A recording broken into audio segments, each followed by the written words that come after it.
avec à peu près 1000 chevaux. Et la Combien? 1000. Je voudrais sauter. Il y a beaucoup de fournées.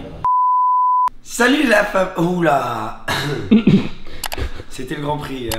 Oui. C'était le Grand Prix, du coup il y a des soirées, je suis allé à une soirée, j'ai mal à la voix maintenant, mal à la gorge. Bref, ce que je voulais dire c'était... Qu'est-ce que j'allais dire? Je suis dansé la poulet. Non, non, c'est bizarrement c'est pas ça ce que j'allais dire. Okay. Ce que j'allais dire c'était que c'était le Grand Prix. Là c'est le jour après du vlog, donc là littéralement il est 16h30 et vous regardez ce vlog à 18h, donc c'est dernière minute. On est allé au Grand Prix, mais je trouvais que ça devenait un peu répétitif les vidéos qu'on faisait sur les courses, sur le Grand Prix. Donc du coup on a décidé de mettre les vidéos, je sais pas si t'as vu, il y a quelques jours on a vu une Aston Martin 003. Donc on a décidé de les mettre toutes les deux ensemble. Et on va commencer par un petit tour, un petit montage de notre journée au Grand Prix de Monaco. Merci énormément à Tag Heuer qui nous ont hosted. Oui, c'est vrai. Qui nous ont accueillis, voilà, ça c'est le mot. Qui nous ont accueillis au Grand Prix de Monaco. Et ensuite, on va bouger de là-bas à l'Aston Martin 003. Donc, c'est moi, le jour d'après. Je sais pas si tu comprends. Bref, Grand Prix.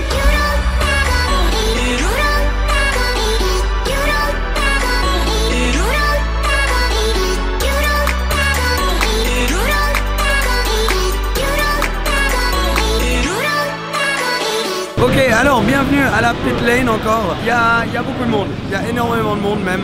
Il y en a beaucoup plus que hier, ça se sent déjà. Là il y a le garage Red Bull juste derrière. Et ouais, non, il y a juste énormément de monde. Je sais pas trop quoi dire. On verra exactement ce qui se passe dans la course. À mon avis, s'il y a un accident au début, ça pourrait être intéressant pour Max parce que nous on est derrière Max. Mais bon, on verra. Vous me rejoignez maintenant sur la pit lane. Dans la pit lane, Cole il est resté en haut pour manger. Mais on est là à la pit lane, il y a tellement plus de monde que hier.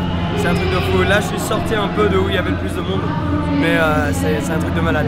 Là on va voir parce que le premier virage ici à Monaco va être tellement important. Donc on verra exactement ce qui va se passer. Mais s'il y a un accident à Mercedes, ça pourrait être une bonne occasion pour Max Verstappen qui du coup est dans l'équipe Red Bull qui est aussi l'équipe Tag Heuer. Donc on est derrière lui.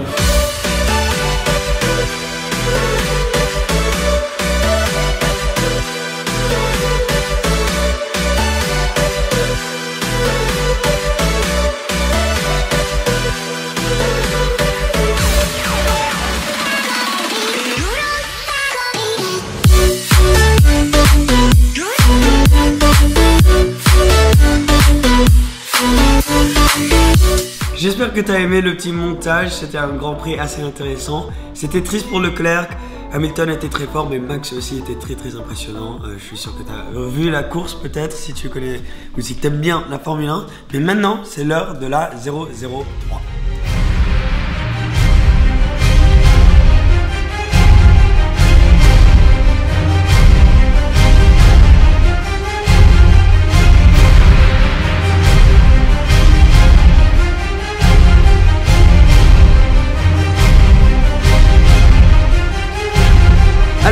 Une vidéo entière sur cette voiture aujourd'hui, une voiture vraiment très spéciale. On va parler un peu de tout, mais d'abord pourquoi et quand est-ce qu'ils ont annoncé cette voiture. Donc ils ont annoncé cette voiture au salon de Genève cette année et ils ont annoncé quand ils ont montré 3 nouvelles voitures, dont celle-là, la Valkyrie, la première, leur hypercar vraiment ultra extrême avec un V12 atmosphérique, 1160 je crois de chevaux et pareil niveau kilo, donc 1 chevaux par kilo, donc 1000 chevaux par tonne et en gros une voiture qui fera le tour d'un circuit presque aussi vite, voire plus vite qu'une voiture de Formule 1, mais elle aura des plaques d'immatriculation. Donc cette voiture est hallucinante. Ensuite ils ont lancé celle-là, la 003, on va vous donner tous les détails dans un peu, mais aussi le concept de la future Aston Martin Vanquish qui sortira en 2022, fin 2022. Celle-ci sera au milieu de 2021 et la Valkyrie sera à peu près deuxième partie de l'année prochaine. Donc voilà, c'est un peu comment ils vont faire. Ils commencent avec la Valkyrie puis celle-ci et ils descendent un peu dans la gamme. La Valkyrie et celle-ci ont beaucoup de similarités, pas juste au niveau du look, mais par exemple toutes les deux ont un monocoque complètement fini en carbone. La Vanquish aura un monocoque, un châssis en alu, ce qui est toujours très léger, mais juste comme ils vont faire dans des plus grands numéros, ils vont en faire beaucoup plus, c'est plus logique de le faire en alu, parce que celle-ci, il n'y en aura que 500 produites au monde. Alors, je sais ce que vous vous demandez sûrement, 500 produites au monde, elles vont être très chères, oui, elles vont être à peu près à 1 million de livres chacun. 1,2 million en euros, je pense, à peu près.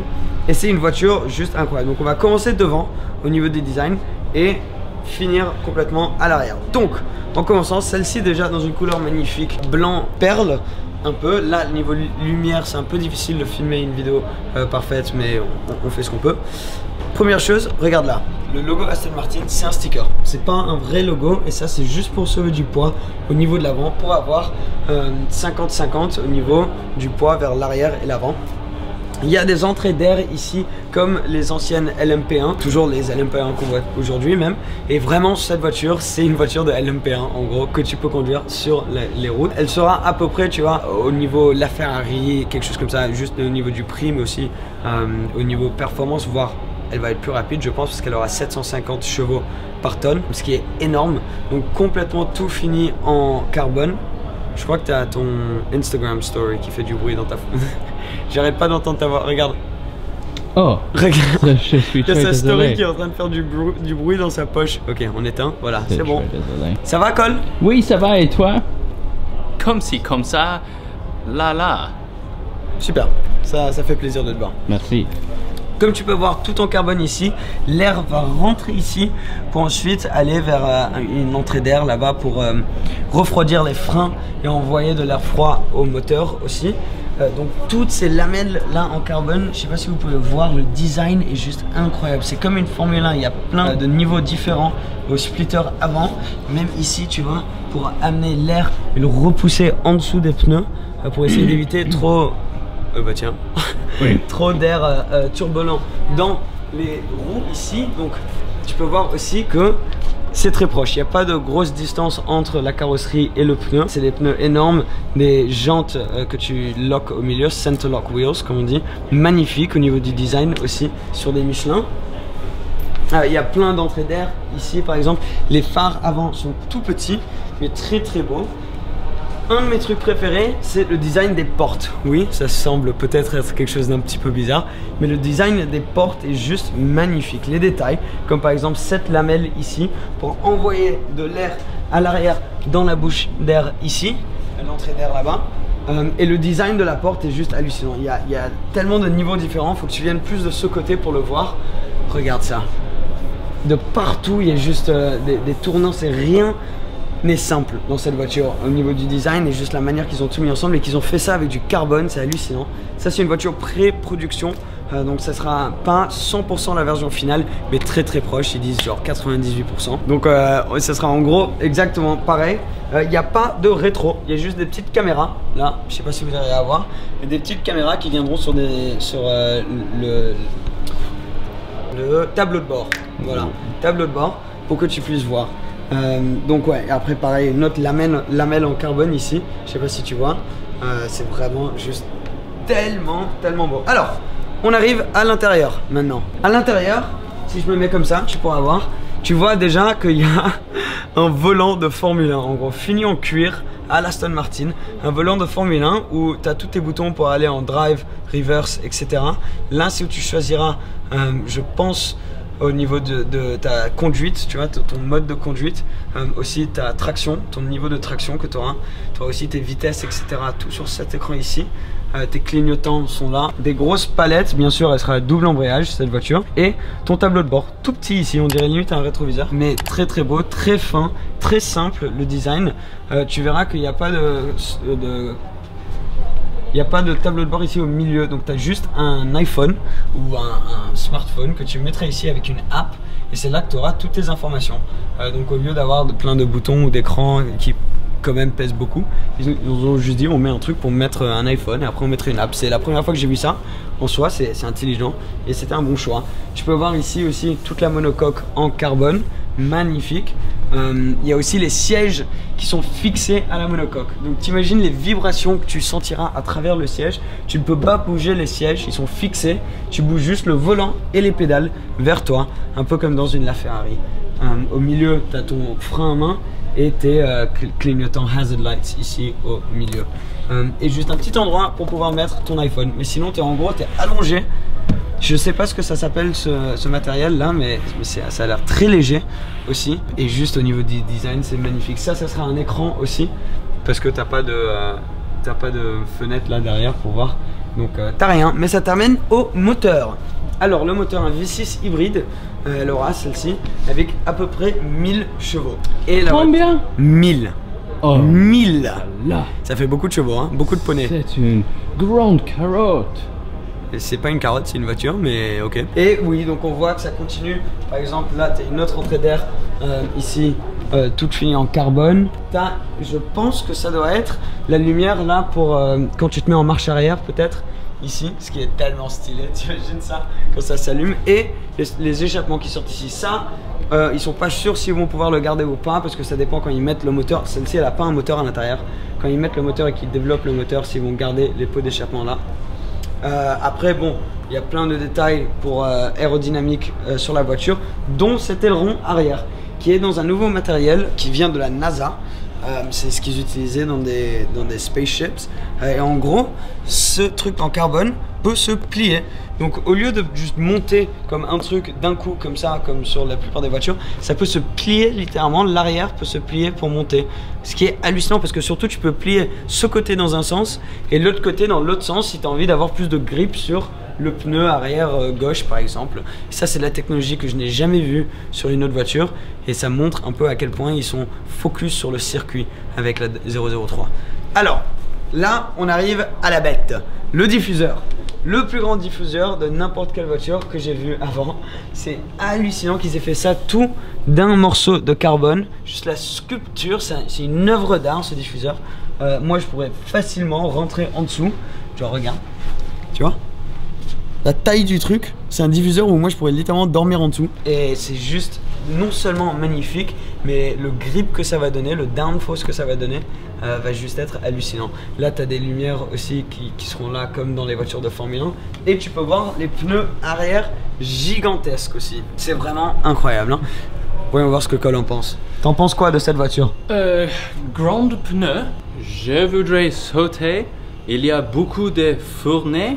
Fournées? Mec, j'ai aucune idée de quoi tu parles là. Je veux sauter, il y a beaucoup de fournées. Fournées. Fourmis? Il y a beaucoup de fourmis. Oui. Fourmis, voilà, oui, voilà. Beaucoup de fourmis. Ok, intéressant. Ici. Je m'attendais pas à ça. Non, ça c'est pas des, ça c'est des lumières. Non, des... c'est pas des. Oui, Oula. c'est une grande avec plaisir. C'est une. Ok. Merci Cole. Oui. Super, merci. Je suis content que t'aimes bien la voiture. De rien. Mon truc préféré pour moi c'est l'intérieur et la manière qui vont tellement dans le détail. Par exemple ça, c'est les haut-parleurs, c'est les pas les haut-parleurs, comment tu dis, les speakers. Donc c'est là que la musique sortira. Voilà. Et juste au niveau de design, c'était en haut des petites lamelles là que tu tires pour ouvrir la porte. Et t'imagines être un passager dans cette voiture, t'es allongé littéralement sur la monocoque. Ouais, c'est juste magnifique. Il y aura un windscreen wiper au milieu ici, qui sera fixe au milieu pour enlever la pluie. Mais bon, la plupart des clients à mon avis vont l'enlever de la voiture comme une fois qu'ils l'ont. Mais là sur le prototype ils l'ont pas mis parce que niveau design c'est pas très beau. Ouais. Mais voilà. Ouais. Quoi? Ah, ils l'ont enlevé juste parce que là c'est... Je comprends. Ok, super, merci. Mais voilà, ça c'est toutes les infos qu'on a nous. Alors dans la Valkyrie, comme j'ai dit, c'est un V12 à 1000 chevaux. Tiens, mets-toi là, comme ça ils peuvent pas me regarder juste moi, ils peuvent regarder la voiture, c'est plus intéressant. 1000 chevaux dans la Valkyrie. La Vanquish, à mon avis ça va être un V6 aussi, peut-être sans le système hybride. Celle-ci c'est une 4 roues motrices, donc il y aura 2 petits moteurs à l'avant pour chaque roue avant et bien sûr le moteur à l'arrière pour les roues arrière, mais ça sera 4 roues motrices. La Vanquish peut-être une propulsion et elle sera plus aux alentours des 250 000 livres, donc plus abordable quand même. Une autre petite chose que vous vous demandez peut-être, c'est niveau investissement. Moi quand je vois des voitures comme ça, je pense toujours au niveau investissement, si ça marcherait. Bien sûr, je suis je suis sur une autre planète niveau financier à cette voiture, aucune manière que je pourrais en acheter une. Mais pour les gens qui peuvent, écoute, je trouve ça intéressant, c'est un peu la nouvelle vie d'Aston Martin. Le fait que ce ne soit pas le V12 de la Valkyrie, ça aide pas. Et aussi le fait qu'il y en ait 500, même si c'est très limité, c'est quand même un chiffre assez haut, on va dire. Parce que vu qu'ils ont fait 150 Valkyrie, là ils en ont fait, tu vois, beaucoup plus que le double de celle-ci. Mais par contre, ça dépend comment elle va être à conduire, le bruit qu'elle aura, etc. Mais c'est une voiture à mon avis qui va monter en valeur dès sa sortie. parce que tout le monde va en vouloir une et il y aura des délais sur les livraisons, etc.